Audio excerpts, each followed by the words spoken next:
एक एमपी लेके दंदनाते फिरते हो, मेरे पास 37 एमपी है, 37। ये औरंगाबाद वाला बहुत बात करता है। अबे मैं उत्तर प्रदेश का हूं, पटक दूंगा, बत्ती से बाहर निकल जाएगी, पता नहीं चलेगा कहां चला गया। इस मुल्क में जो भी व्यक्ति मुसलमानों की बात करेगा, खुदा की कसम वो मुसलमानों का दुश्मन होगा। जहां जहां हिंदुस्तान में मुस्लिम लीडरशिप है, ये उस लीडरशिप को खत्म करना चाहते हैं। ये शेरवानी वालों का एक बार जीता दोबारा जीतकर आज तक आया। ये बीजेपी के लोग उनको सिखा रहे हैं कि तुम बोल दो कि बरकत वाली मेयर बनेगी, और ये बड़े जोर से बोल रहे हैं और कुछ मुसलमान खुश भी हो रहे हैं। कैसे बनाएंगे भाई? मेरा इलेक्शन हो गया, 4 साल तक कोई बाप मुझे हरा नहीं सकता, किसी के बाप की ताकत नहीं है। आप बताओ, आपकी आवाज महाराष्ट्र में कौन उठाता है? जोर से बताओ मुझे। मेरा मुंह देख के मत बोलो, सच बोलो। कौन लड़ता है आपके लिए? ये शेरवानी वालों का एक बार जीता दोबारा जीतकर आज तक आया। एक बार जीता भागा खत्म, दोबारा जीत के नहीं आता। भैया ये जो है, ये औरंगाबाद वाला बहुत बात करता है। अबे मैं उत्तर प्रदेश का हूं, पटक दूंगा, बत्ती से बाहर निकल जाएगी, पता नहीं चलेगा कहां चला गया। एक एमपी लेके दंदनाते फिरते हो, मेरे पास 37 एमपी है, 37 एमपी की पार्टी। एक एमपी वाला पूरे देश में जाके इलेक्शन लड़ा रहा है। मेरी 37 एमपी की पार्टी नहीं लड़ाती इलेक्शन, क्योंकि ये पार्टी वोटों का बंटवारा नहीं चाहती। ये पार्टी चाहती है कि फिरका परस्ती खत्म हो जाए, इसलिए वोट बांटना नहीं चाहिए, और ये लोग वोट बांटते हैं। मेरे पास एक और रिपोर्ट है, ये देख लो। हैदराबाद में 2007 में एक ब्लास्ट हुआ था, मस्जिद में ब्लास्ट हुआ था। ये जो अपने आप को मुसलमानों का हमदर्द कहता है ना, उसने उसी वक्त बयान दिया हिंदुस्तान टाइम्स में। जैसे ब्लास्ट हुआ उसमें कुछ 10-15 लोग शहीद हो गए, तो इसका बयान आया कि वहां पर जो ब्लास्ट हुआ है ना, इसमें मोहम्मद शाहिद और बिलाल का हाथ है। किसका हाथ है? मुसलमानों का हाथ है। किसने कहा? जो अपने आप को मुसलमानों का बहुत बड़ा रहनुमा कहलाता है, उसने कहा मुसलमानों का हाथ है। कोई पकड़ा नहीं गया था, कोई इंक्वायरी नहीं हुई थी, कोई मुकदमा नहीं बना था, वो पहले ही बोल दिया मुसलमानों का हाथ है, और अपने आप को मुसलमानों का रहनुमा बोलता है। और जब इंक्वायरी हुई, सब कुछ हुआ, तो मालूम हुआ हैदराबाद के ब्लास्ट में अभिनव भारत का हाथ है, जो आरएसएस की विंग है। ये बात करते हैं। इसलिए दोस्तों, हम आपसे कहना चाहते हैं, जहां जहां हिंदुस्तान में मुस्लिम लीडरशिप है, ये उस लीडरशिप को खत्म करना चाहते हैं। ये इनको एक काम दिया गया है कि तुम सारे हिंदुस्तान में जाओ और मुसलमानों को अपनी तरफ खींचो, और मुसलमान को लो, और मुसलमानों की पार्टी को मजबूत करो। यकीन जानना दोस्तों, इस मुल्क में जो भी व्यक्ति मुसलमानों की बात करेगा, खुदा की कसम वो मुसलमानों का दुश्मन होगा।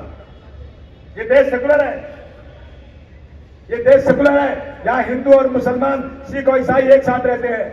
आजादी के बाद, आजादी को मुस्लिम लीग इस मुल्क में बड़ी पार्टी थी। आजादी हो गई, खत्म हो गई, मुस्लिम लीग कहां है आज? मुसलमान तो है ना देश में, कहां है मुस्लिम लीग? मुसलमानों ने उसके बाद जवाहरलाल नेहरू को अपना नेता माना, मुसलमानों ने उसके बाद नेता माना तो इंदिरा गांधी को माना, उसके बाद माना तो राजीव गांधी को माना, उसके बाद माना तो वीपी सिंह को माना, और पूरी ताकत के साथ मुसलमानों ने मुलायम सिंह यादव को अपना नेता माना। कौन है इसमें मुसलमान? हमें हिंदू मुसलमान नहीं करना है। मुझे पर्सनल लंदन से फोन आया, मेरे एक दोस्त ने कहा, आसिम भाई, एमआईएम वाले ऐलान करने वाले हैं कि बुर्के वाली बनेगी यहाँ पर मेयर, आप पहले अनाउंस कर दीजिए। मैं बोला, तुम सबसे बड़ा बेवकूफ आदमी है। जानते हैं आप, ये बीजेपी के लोग उनको सिखा रहे हैं कि तुम बोल दो कि बुर्के वाली मेयर बनेगी, और ये बड़े जोर से बोल रहे हैं, और कुछ मुसलमान खुश भी हो रहे हैं। और वही टेप लेकर के ये लोग जा करके उन इलाकों में जहां गैर मुस्लिम रहते हैं सिखाते, देख लो एमआईएम के लोग पूरी तैयारी में है, अब की बार मुस्लिम मेयर बनाएंगे। एमआईएम के लोग तैयारी में है, अब की बार खान को मेयर बनाएंगे। कैसे बनाएंगे भाई?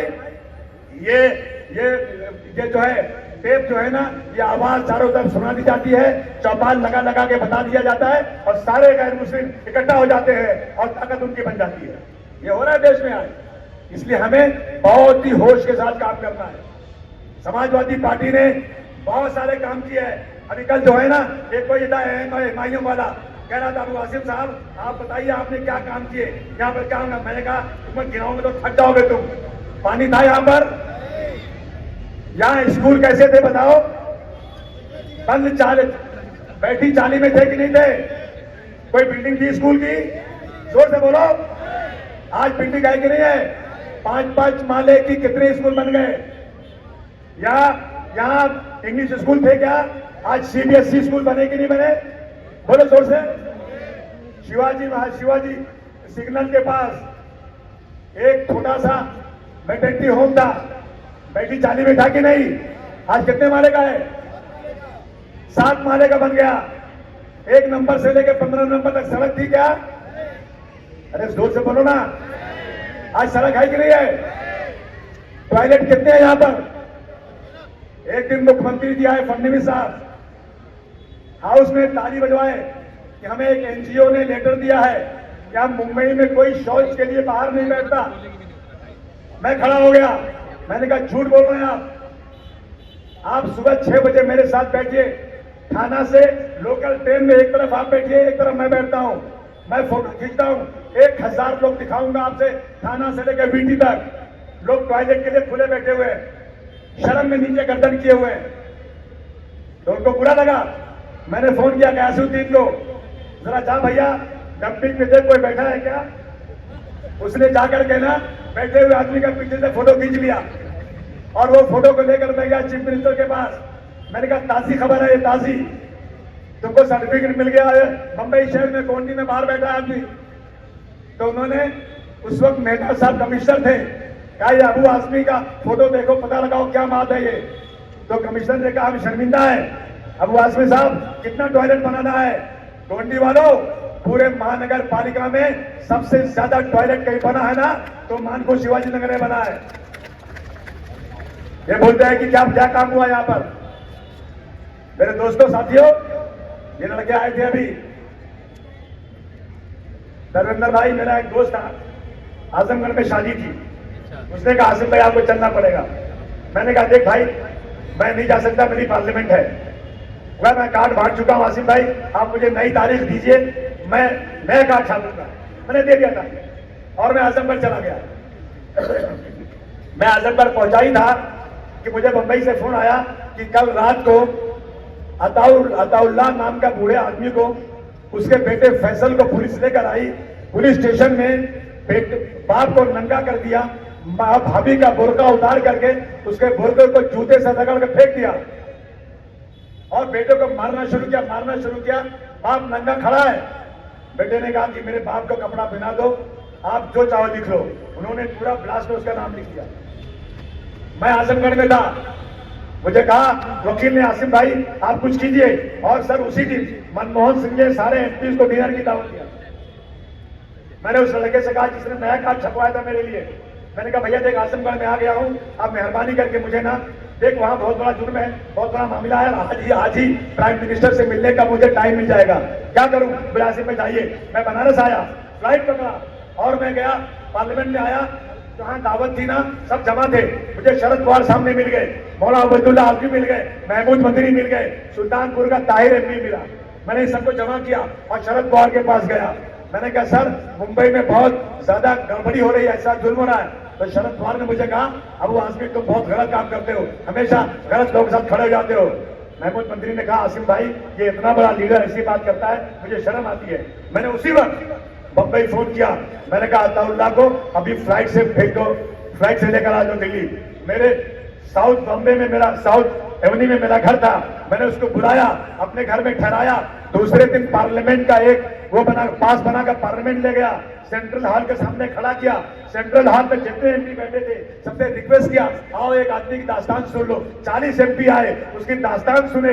40 एमपी लेकर के उसको मनमोहन सिंह के कैबिन के पास गए और मनमोहन सिंह जी ने उस्मानी नाम के सेक्रेटरी को बुलाया, सारी दास्तान नोट कराया और फिर उस सेक्रेटरी ने मुंबई विलास राव को फोन किया। 15 दिन के बाद विलास राव ने बुलाया, फिर मैंने अब्दुल्ला आजमी को बुलाया, फिर महमूद मदनी को बुलाया, फिर ताहिर को बुलाया, मुंबई आया, पूरी मीटिंग कराया। खुदा की कसम कोई फायदा नहीं हुआ। इन लड़कों को मार मार के पैर तोड़ दिया, एक माले से वो लोग कूद पीछे वो कूद रहे हैं, उनके पीछे डंडा डाला गया। मैं खुलेआम कहता हूं, कांग्रेस की सरकार थी, किसी ने मदद नहीं किया। ये लड़के फांसी की सजा हो गई, फांसी की सजा, कोई गलती इनकी नहीं थी। अगर कोई आतंकवादी है ना, उसको फांसी के फंदे पर चढ़ा दो, कोई मना नहीं करेगा, किसी की हिम्मत नहीं है। लेकिन अपना गुनाह छुपाने के लिए मुसलमानों को बलि का बकरा मत बनाओ। ये लड़के 19 साल फांसी के फंदे के इंतजार में जेल में पड़े रहे। मेरे कुछ नहीं लगते, ये मेरी कोई रिश्तेदारी इनसे नहीं है, लेकिन इंसानियत का काम है। जब मैं 1 साल तक जेल में देखा था, मैंने देखा था और मैंने तय किया था, जहां भी जुल्म ज्यादती होगी और गलत लोगों को पकड़ा जाएगा, मैं उनके साथ कंधे से कंधा मिलाकर खड़ा हो जाऊंगा। इसे दोस्तों ने आपके पास चलकर आ जाया। अबू कासिम को मायूस करोगे? बोलो ना। मेरा इलेक्शन हो गया, 4 साल तक कोई बाप मुझे हरा नहीं सकता, किसी के बाप की ताकत नहीं है। आओ मेरे नगर सेवक लोग, कौन लड़े इलेक्शन, इधर आके खड़े हो जाओ, जो इलेक्शन लड़े आ जाओ इधर।